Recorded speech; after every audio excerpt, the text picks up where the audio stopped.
Welcome to InfoStream, your daily current. Unsure what to listen to? Turn to us for today's headlines. Stay informed. Kimmel show suspension sparks regulatory scrutiny. Israel-Gaza conflict intensifies with rising violence. Trump and Kate meet in Windsor. NATO intercepts Russian aircraft. MI6 opens dark web recruitment portal. British couple freed by Taliban in Qatar. Taliban bans women's books and curriculum. First deportee removed under French deal. UK opposes Trump's military approach to migration. Ghana challenges deportee detention. Scotland experiences growing immigration intolerance. Attack and advances in Sudan's El-Fasher Mosque. UK grapples with inflation and interest rates. Republicans plan congressional map redrawing. Trump addresses Antifa following Charlie Kirk killing. Kimmel show suspension sparks regulatory scrutiny and political reactions. Recent events have centered around the suspension of Jimmy Kimmel's late-night talk show, following comments made regarding Charlie Kirk and the politicalization of a murder investigation. This action triggered significant regulatory scrutiny, primarily through threats from Federal Communications Commission, FCC Chair Brendan Carr, to revoke broadcast licenses of ABC affiliates. Carr's involvement, rooted in his advocacy for dismantling perceived censorship by tech and media companies, highlights a growing tension between conservative viewpoints and content regulation. His actions, stemming from his involvement in Project 2025, a blueprint for a conservative takeover of government, underscore a deliberate strategy to challenge established media landscapes. The situation has ignited a flurry of reactions across the political spectrum. Comedians, including Jimmy Kimmel himself, have responded to the controversy, acknowledging the delicate balance between free speech and potential repercussions. The suspension itself has become a focal point for debates surrounding media accountability and the influence of political pressure on broadcasting.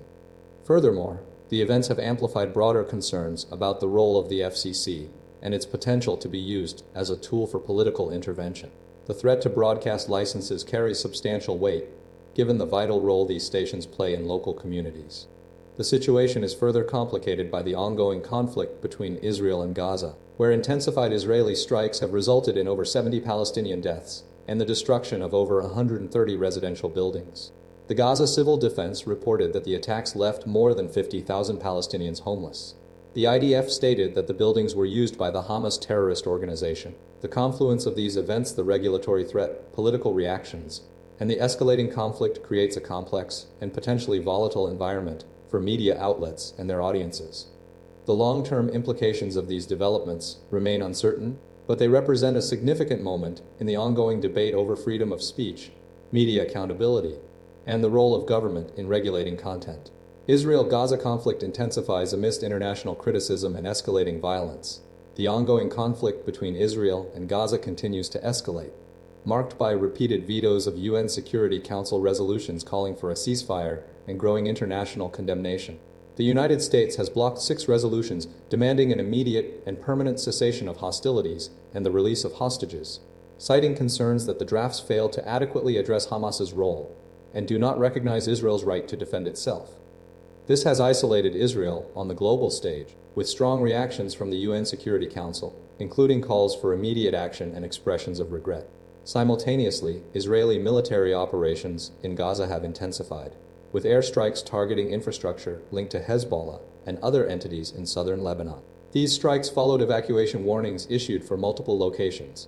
The Israeli military claims these actions are in response to Hezbollah's attempts to reestablish activities in the area, asserting they violate existing understandings. Within Gaza, the humanitarian situation remains catastrophic, with the UN reporting collapsing lifelines and a significant increase in civilian casualties, including a rising number of deaths due to malnutrition and starvation. The Israeli military's ground offensive is forcing displacement and further exacerbating the crisis. Meanwhile, protests and disruptions continue to plague sporting events, most notably the Vuelta a España cycling race. Pro-Palestinian demonstrations led to significant disruptions, including rider injuries and race abandonment, causing concern for athletes and highlighting the broader impact of the conflict. Adding to the escalating tensions, Israeli airstrikes have been carried out in southern Lebanon, targeting Hezbollah positions and infrastructure. Lebanese Prime Minister Nawaf Salam has urged the international community to pressure Israel to halt its intimidation and attacks, and fulfill its ceasefire obligations, demanding the immediate withdrawal of Israeli forces and the release of Palestinian prisoners.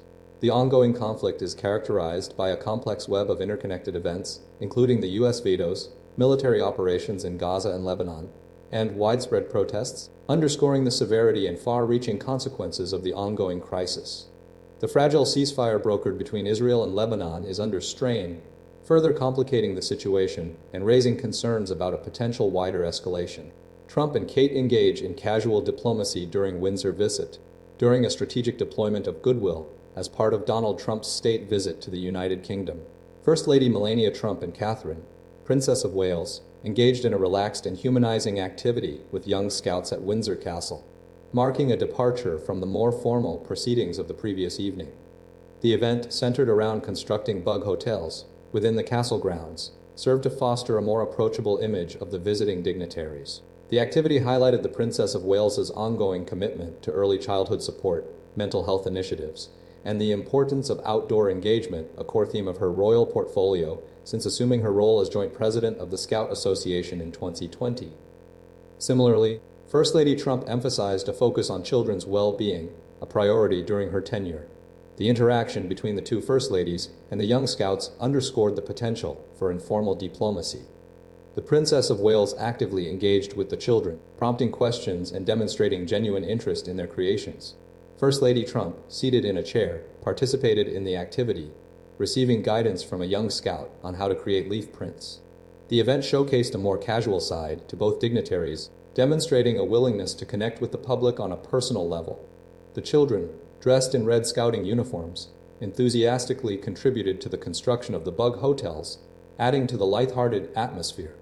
Following the crafting session, the First Ladies presented the scouts with Go Wild badges and gifted them with honey produced by the Princess of Wales's family hives at Amer Hall, alongside bottles of White House honey. The interaction concluded with the children presenting the First Ladies with badges, solidifying the moment as a successful and memorable encounter. The event underscored the importance of informal diplomacy and the potential for cultural exchange. It was a strategic deployment of goodwill designed to foster a more approachable image of the visiting dignitaries and their respective countries. NATO intercepts Russian warplanes, raises concerns over escalation. Recent events involving Russian airspace violations and military activity across Eastern Europe highlight escalating tensions within the context of the ongoing conflict in Ukraine. Multiple incidents, including Ukrainian strikes on Russian logistics hubs and deadly mosque attacks in Sudan, have underscored a shift in Russian behavior and NATO's response. Satellite imagery tracked the dismantling of displaced persons camps in Gaza City, while NATO swiftly intercepted Russian warplanes violating Estonian airspace, demonstrating a rapid response capability. Intelligence assessments remain divided regarding the intent behind several incidents, most notably the incursion of approximately 800 drones into Polish airspace. While some officials believe the actions were unintentional, stemming from potential electronic warfare malfunctions or navigational errors, others suspect a deliberate effort to probe Western air defenses, gauge NATO's reaction, and potentially create a distraction. The sheer scale of the drone deployment, coupled with the fact that many were unmanned dummies, has fueled speculation about a calculated risk taken by Russia.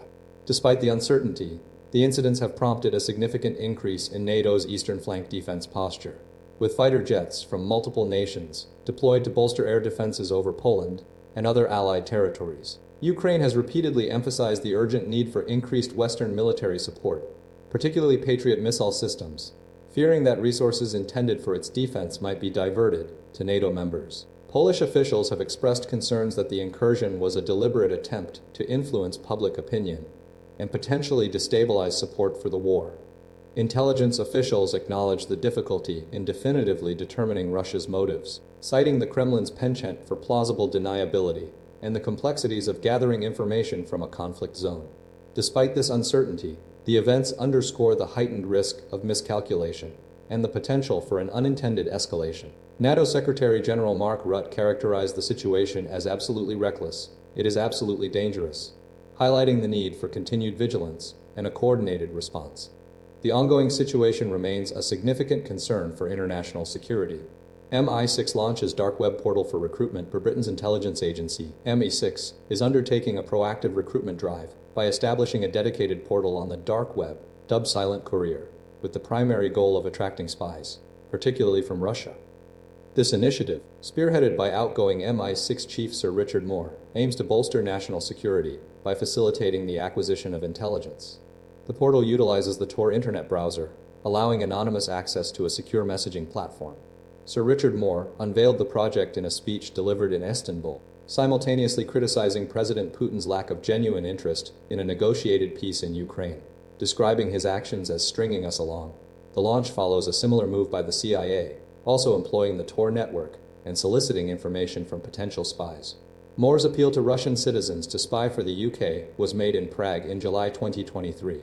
The Silent Courier project is intended to operate in countries where traditional recruitment methods are less effective. The Foreign Office emphasizes the importance of this technological advancement in the face of evolving global threats. Potential users are advised to employ trusted VPNs and devices unconnected to their personal identities to mitigate risks, particularly in countries with heightened surveillance. MI6 website, cis.gov.uk, provides detailed instructions urging the creation of a new, untraceable email address.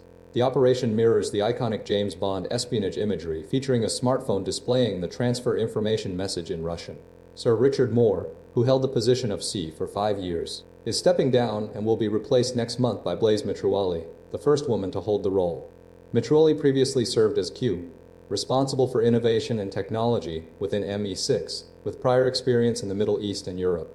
The project represents a significant shift in ME6 recruitment strategy, leveraging the anonymity and accessibility of the dark web to tap into a wider pool of potential intelligence sources. The emphasis remains on securing critical information in a rapidly changing geopolitical landscape. British couple freed by Taliban reunite with family in Qatar. Following months of detention by the Taliban, British couple Barbie and Peter Reynolds, along with American Faye Hall and translator, were released and flown to Doha, Qatar, thanks to Qatari mediation. The couple, who had resided in Afghanistan for nearly 2 decades running a charitable training program in Bamiyan province, were initially detained on February 1st. The Taliban's Interior Ministry arrested the 4 individuals, citing a violation of Afghan laws, though specific details regarding the offense remained undisclosed. Throughout their 8-month imprisonment, the Qatari embassy in Kabul provided crucial support, including access to medical care, medication delivery, and regular communication with the Reynolds family. Concerns regarding their deteriorating health were paramount, with reports detailing Mr.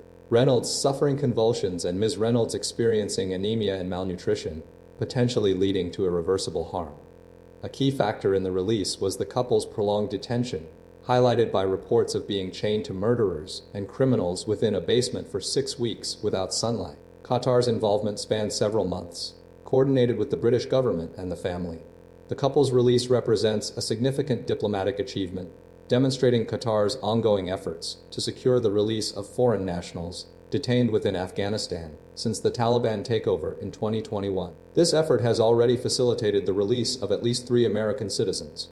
The Reynolds had been operating in Afghanistan for 18 years, choosing to remain even after the Taliban seized power.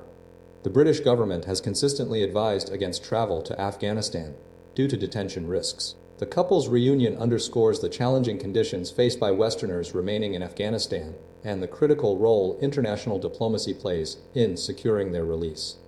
The situation was further complicated by the couple's arrest following an incident involving a plane without informing local authorities, as reported by the BBC.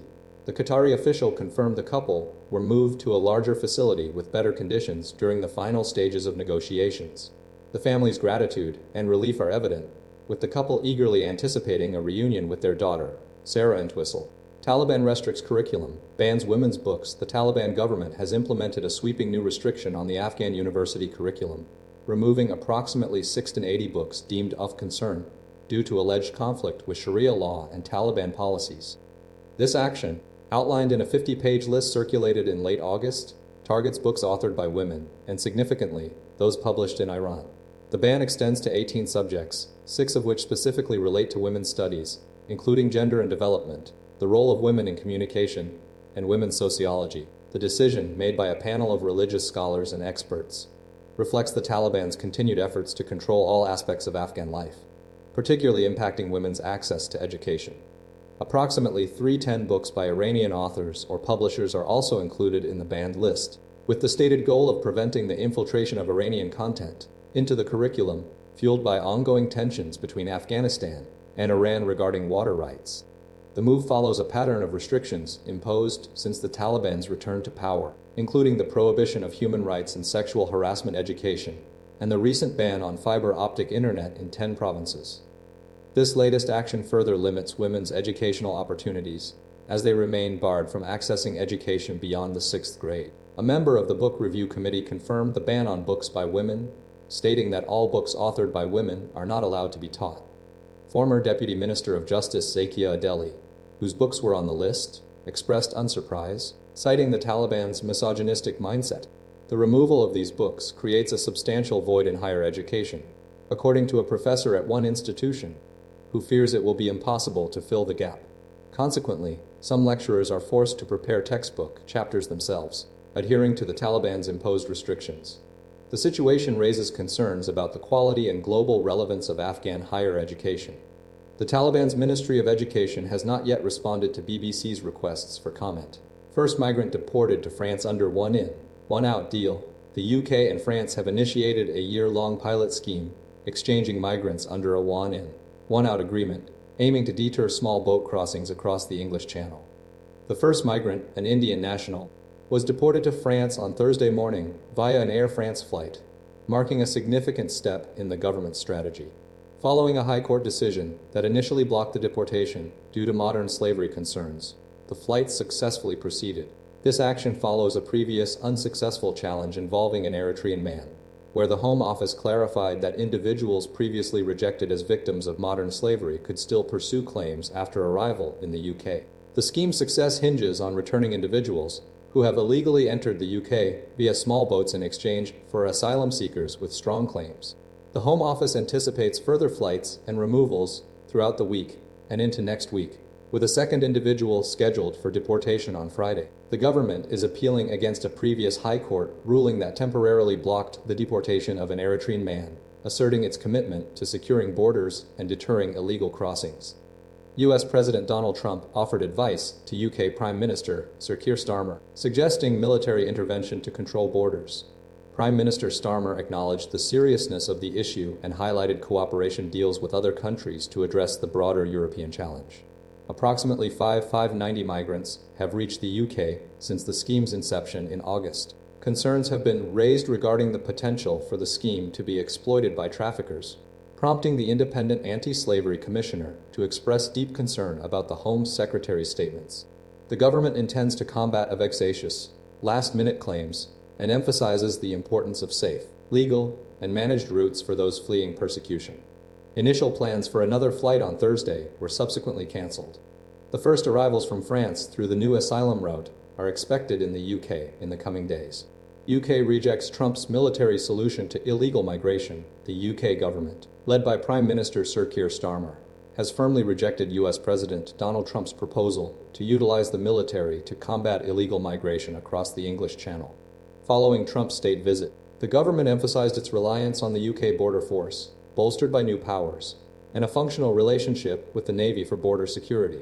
The one-in, one-out deportation scheme with France, resulting in the return of 2 migrants, including an Eritrean man and an Iranian male, remains the core strategy. Trump's suggestion of employing military force to address the issue was met with resistance, with Defense Secretary Peter Kyle highlighting the military's primary focus on global defense tasks and the very different geography involved in migration flows. General Sir Richard Barons cautioned against the involvement of British troops, citing logistical challenges and the lack of enthusiasm from France. Trump's visit, marked by a tech deal focused on artificial intelligence investment, did not significantly alter the UK's foreign policy direction, according to White House Chief of Staff Susie Wiles, despite disagreements on issues such as Palestinian statehood and the sacking of Peter Mandelson. Both leaders projected a unified front on tackling illegal migration. Over 500 migrants have reached the UK via small boats this year, a record for the start of a calendar year since data collection began in 2018. The government strategy involves returning migrants under the on-in, one-out scheme and pursuing returns deals with countries like France. The UK has implemented a broad ban on asylum for migrants at the southern border, mirroring Trump's policies. The tech investment deal, worth an estimated 10 times more if Britain scrapped certain regulations, aims to boost collaboration on AI and quantum technologies. Despite disagreements over the war in Ukraine and accusations of free speech under attack, both leaders maintained a strong focus on migration control. More than 30,000 migrants have crossed the channel this year, reflecting a significant challenge for the UK government. The government is attempting to deter future crossings through the deportation scheme and increased efforts to disrupt people smuggling operations. The situation remains a key political issue, with ongoing debates about the most effective approach to managing migration flows. U.S. immigration dispute Ghana faces legal challenge over deportee detention. A group of 11 individuals, primarily West African nationals, have initiated legal action against the Ghanaian government, alleging their unlawful detention following deportation from the United States. Oliver Barker-Vormawor, the detainees' lawyer, contends that their imprisonment in a military camp constitutes an illegal act, asserting that the deportees had not violated any Ghanaian laws. The lawsuit seeks the immediate production of the detainees and justification for their continued detention against their will. The dispute centers around a recent agreement between Ghana and the U.S., facilitated by the Trump administration's intensified immigration policies, resulting in the deportation of West African nationals. Initially, President John Mahama announced the arrival of 14 deportees, but discrepancies arose, with Foreign Minister Samuel Okudzeto-Ablakwa stating that only most had been returned, a claim vehemently disputed by Mr. Vormawor, who maintains that 11 individuals remain detained. The deportees were initially held in a U.S. detention facility before being transported to Ghana in a military cargo aircraft, shackled during the journey. The legal challenge highlights concerns about due process and the legal framework surrounding deportations within Ghana. The opposition party is demanding the immediate suspension of the deportation deal until parliamentary ratification, arguing it's a necessary legal requirement. Furthermore, 5 of the detainees, comprising 3 Nigerians and 2 Gambians, have separately filed lawsuits against the U.S. government, arguing they were protected by a court order and should not have been deported. The situation underscores the complex international legal implications of immigration policies and the potential for disputes between nations regarding the treatment of individuals subject to deportation. The Ghanaian government's decision to accept the deportees was reportedly based on a humanitarian principle and Pan-African empathy, a statement intended to distance the government from the Trump administration's immigration policies. This case is expected to test Ghana's legal and political landscape in relation to immigration matters. Scotland's growing intolerance towards immigration. Recent reports and a BBC documentary highlight a concerning trend. Scotland is exhibiting increasing intolerance towards immigration, fueled by a broader UK-wide debate and shifting public sentiment. Humza Yousaf, Scotland's First Minister, voiced his concern, asserting that the toxicity of the immigration discourse originating in England had significantly impacted Scotland, leading to a rise in public and political intolerance. Research conducted by Migration Policy Scotland indicated a cooling of attitudes, revealing that a growing number of Scots now desire reduced levels of immigration, a stark contrast to earlier surveys where support for increased immigration was prevalent. The documentary and accompanying research underscore that concerns about immigration have escalated, becoming one of Scotland's top 5 concerns. This shift is attributed, in part, to anxieties regarding the economic impact of immigration and the perceived failure of government policies to improve the lives of ordinary citizens, as articulated by figures like Richard Tice of Reform UK. The rise of national identity campaigns, exemplified by flags raised on lampposts, further contributes to this heightened sensitivity. Yousaf's criticism extends to the use of phrases like "we're all Jock Tamson's bairns," acknowledging his own past use of the phrase, but arguing it masks genuine concerns about immigration. The data from National Records of Scotland confirms that a substantial portion of Scotland's population growth, that are 100 individuals, is attributable to immigration. This growth has prompted increased scrutiny and debate, with many questioning the narrative surrounding immigration's benefits. The research suggests a growing disconnect between political promises and public perception, creating a challenging environment for immigration policy within Scotland. The findings highlight a critical juncture where attitudes are hardening, demanding a nuanced and responsive approach to immigration management. El-Fasher mosque attack and RSF advances in Sudan. A devastating drone strike on a mosque in El-Fasher, Sudan, has resulted in the deaths of 78 people, according to a senior medical source speaking to the BBC. The attack, attributed to the Rapid Support Forces (RSF), occurred during morning prayers, instantly killing dozens and leaving approximately 20 injured.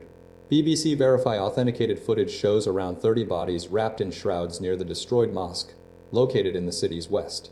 The ongoing process of extracting remains from the rubble continues. The RSF launched a renewed offensive on El-Fasher this week, a city they have besieged for over a year and a stronghold for over 300,000 trapped civilians. This offensive includes attacks on Abu Shuk, a displaced persons camp, with satellite imagery indicating RSF control. Yale University's Humanitarian Research Lab confirms RSF control over much of the camp, and further satellite data shows the RSF have entered the headquarters of the Joint Forces, a group allied to the Sudanese army, located in a former UN compound. While RSF fighters are present within the complex, the extent of their control remains unclear. The advance places El-Fasher's airport and the Army's division headquarters within direct firing range. Analysts fear that without immediate reinforcements, El-Fasher will fall to the RSF. A full RSF capture would solidify their control over the western part of the country, reinforcing a de facto split with the Army controlling the north and east. The conflict is increasingly ethnicized, as highlighted by a recent UN report, with both sides retaliating against communities they perceive as collaborating with opposing parties. The RSF have a documented history of ethnic cleansing against non-Arab communities in conquered territories, as revealed by Doctors Without Borders, who reported RSF troops discussing plans to clean El-Fasher of its non-Arab community. Despite these accusations, the RSF deny involvement in tribal conflicts. The situation remains critically unstable, posing a severe threat to the remaining civilians and potentially escalating the broader conflict within Sudan. UK inflation and interest rate dynamics. The UK's inflation rate remained stubbornly high, registering at 3.8% for the year to August 2025, matching the July figure and representing the highest recorded since January 2024. Despite a significant decrease from the peak of 11% in October 2022, inflation persisted, driven primarily by elevated food prices, particularly vegetables, milk, cheese, eggfish, alongside ongoing increases in non-alcoholic beverages. Food price inflation had risen for 5 consecutive months, influenced by supermarkets passing on increased costs from government minimum wage and national insurance contributions. Core inflation, excluding volatile food and energy prices, was slightly lower at 3.6% for the 12 months to August, indicating a trend toward longer-term price pressures. The Bank of England responded to this persistent inflation by raising interest rates to a 16-year high of 5.25%, aiming to curb spending and encourage savings. However, recognizing the impact on economic growth, the bank subsequently began cutting rates, bringing them down to 4% through 5 cuts. The bank's cautious approach reflects concerns about a flat economy and a softening jobs market. Future rate cuts are anticipated to be gradual and carefully considered, influenced by global uncertainties including U.S. tariffs and the conflicts in Israel and Iran, as well as upcoming budget announcements. Regular pay in Great Britain grew by 4.8% between May and July, outpacing inflation, resulting in a real wage growth of 1.2% during the same period. This dynamic is crucial as it impacts consumer spending and overall economic activity. The Bank of England's September meeting maintained the interest rate at 4%, acknowledging that inflation remains above its 2% target and that the UK is not out of the woods yet. Economists are now less certain about a further rate cut anticipated for November, emphasizing the need for a balanced approach considering global economic conditions. The bank's decisions are heavily influenced by a range of factors, including potential disruptions from international trade and geopolitical events. Republicans eyeing redrawing of congressional maps across multiple states. The upcoming 2026 midterm elections are shaping up to be a battleground for congressional map redrawing, with Republicans strategically attempting to gain an advantage by altering district boundaries in several states, including Texas, Ohio, Missouri, Indiana, and potentially others. The primary goal is to secure additional seats in the House of Representatives. Republicans have already achieved significant success in Texas, where they've secured 5 new GOP-leaning districts, capitalizing on a state law requiring map redrawing due to population shifts. Ohio is also poised to add as many as 3 Republican-favored districts, driven by mandated redrawing. Missouri has passed a new map, awaiting Governor Mike Keogh's signature, and Republicans are actively pursuing additional seats. Indiana is facing considerable pressure from the White House, led by Vice President J.D. Vance, to adopt mid-decade redistricting, a move that could potentially add 1 or 2 Republican seats. Republican lawmakers in Indiana are grappling with intense pressure, with some reversing their initial opposition to redistricting, citing factors such as the White House's influence and the assassination of conservative activist Charlie Kirk. The strategy is largely driven by President Donald Trump's administration, which views map manipulation as a critical tool for maintaining control of the House. Republicans are betting that Latino voters in Texas will continue to support the GOP at the same level as in 2024, despite shifting sentiments. Democrats are responding with their own map redrawing efforts, particularly in California, where voters will decide on new district lines intended to add 5 Democratic-leaning seats. Similar efforts are underway in Utah, where a court mandate requires a new map, and potentially in New York, Illinois, and Maryland. The political landscape is complex, with Republicans attempting to capitalize on a perceived opportunity to gain seats, while Democrats are fighting to preserve their existing congressional representation. The success of these efforts will significantly impact the balance of power in the House of Representatives and the overall trajectory of the 2026 elections.